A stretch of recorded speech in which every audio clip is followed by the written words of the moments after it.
Donald Trump ने कहा है कि ईरान और क्षेत्र के कुछ देशों ने अमेरिका के सैन्य कार्रवाई रोकने की अपील की थी। उनके मुताबिक संभावित समझौते और हॉर्मुज़ जलडमरू मध्य को खोलने की सहमति के बाद उन्होंने ईरान पर प्रस्तावित हमला टाल दिया। ट्रंप ने अपने फैसले को एक तरह की कूटनीतिक सफलता के रूप में पेश किया, यानी ऐसा कदम जिससे बिना युद्ध के तनाव कम किया जा सके। लेकिन ये दावा सामने आते ही तेहरान से तीखी प्रतिक्रिया आई। ईरान के सरकारी और अर्ध सरकारी मीडिया ने साफ कहा कि ना तो ईरान ने किसी हमले को रोकने की अपील की है और ना ही अमेरिका किसी भी समझौते की वजह से पीछे हटा है। ईरानी मीडिया का आरोप है कि अमेरिका अपनी कमजोरी छिपाने के लिए मनगढ़ंत कहानी पेश कर रहा है। It was going to be attacked. It would have been by far the biggest attack since World War II. But they've asked us not to do it. They said, please don't do it. And their neighbors said that too. And so we're just going to see whether or not we can make it, toward the denuclearization. अब बात उस बयान की जिसने सबसे ज्यादा सुर्खियां बटोरी। Iran की एक अर्ध सरकारी समाचार एजेंसी ने ट्रंप पर बेहद तीखा तंज कसते हुए लिखा, मूर्ख ट्रंप की सारी हवा निकल गई। रिपोर्ट में कहा गया है कि ट्रंप का बयान एक और झूठ है और अमेरिका ने किसी समझौते की वजह से नहीं बल्कि सैन्य और रणनीतिक मजबूरियों के कारण कदम पीछे खींचे।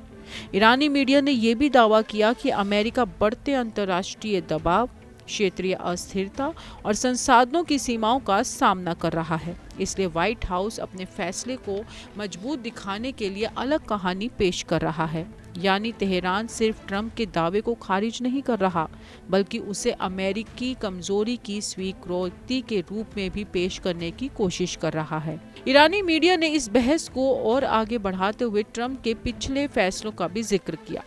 तेहरान ने यह तर्क दिया जा रहा है कि ये पहली बार नहीं है जब ट्रंप ने सख्त चेतावनी देने के बाद अपना रुख बदला हो। रिपोर्टों के मुताबिक पहले भी कई मौकों पर ट्रंप ने बड़े सैन्य कदमों की घोषणा की, लेकिन अंतिम समय में पीछे हट गए। इसी वजह से ईरानी विश्लेषक इनके हालिया बयान को गंभीरता से नहीं ले रहे। उनका साफ कहना है कि लगातार बदलते रूप से अमेरिका की विश्वसनीयता पर सवाल खड़े होते हैं। हालांकि अमेरिका की ओर से इन आरोपों पर अभी तक कोई भी नया आधिकारिक जवाब सामने नहीं आया है और यही विवाद को और भी दिलचस्प बना रहा है। हॉर्मुज़ जलडमरू मध्य सिर्फ एक समुद्री रास्ता नहीं है, ये दुनिया की ऊर्जा आपूर्ति की धड़कन माना जाता है। अगर अमेरिका और ईरान के बीच तनाव बढ़ता है तो इसका असर सिर्फ दोनों देशों तक सीमित नहीं रहेगा। तेल की कीमतों से लेकर वैश्विक व्यापार तक कई मोर्चों पर इसका असर साफ दिखाई दे सकता है। इसी वजह से ट्रंप का हॉर्मुज़ समझौते वाला दावा अंतर्राष्ट्रीय स्तर पर भी ध्यान खींच रहा है। लेकिन चूंकि किसी भी पक्ष ने अपने दावों के समर्थन में सार्वजनिक प्रमाण पेश नहीं किए हैं, इसलिए ये स्पष्ट नहीं है कि वास्तव में कोई समझौता हुआ था या फिर नहीं। यानी फिलहाल दुनिया को दोनों देशों के दावों और जवाबी दावों के बीच ही तस्वीर समझनी पड़ रही है। इस पूरे घटनाक्रम का दूसरा बड़ा पहलू है घरेलू राजनीति। ट्रंप अपने समर्थकों के सामने खुद को ऐसा नेता दिखाना चाहते हैं जो बिना बड़े युद्ध के अमेरिका के हित सुरक्षित कर सकता है। इसलिए उनके लिए ये दिखाना महत्वपूर्ण है कि उनकी सख्त नीति ने ईरान को पीछे हटने पर मजबूर किया। दूसरी ओर ईरान के लिए ये दिखाना जरूरी है कि वह अमेरिकी दबाव के आगे झुका नहीं है। इसलिए तेहरान ट्रंप के दावों को खुलकर चुनौती दे रहा है।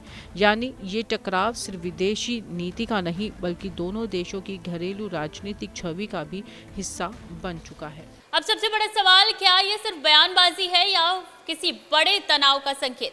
फिलहाल दोनों देशों के बीच सीधा सैन्य टकराव शुरू होने के संकेत नहीं है, लेकिन शब्दों की ये जंग जगह जरूर दिखाती है कि भरोसे की खाई अभी भी बहुत गहरी है। अमेरिका और ईरान के बीच लंबे समय से परमाणु कार्यक्रम, प्रतिबंध, क्षेत्रीय प्रभाव और सुरक्षा मुद्दों को लेकर तनाव बना हुआ है। ऐसे में किसी भी तीखे बयान का असर तेजी से व्यापक राजनीतिक संदेश में बदल जाता है। विशेषज्ञ मानते हैं कि जब दोनों पक्ष सार्वजनिक रूप से एक दूसरे की विश्वसनीयता पर हमला करने लगे तो कूटनीतिक माहौल और ज्यादा जटिल हो जाता है। कैमरा पर्सन जीतू के साथ मैं स्वीटी दीक्षित, TV 100।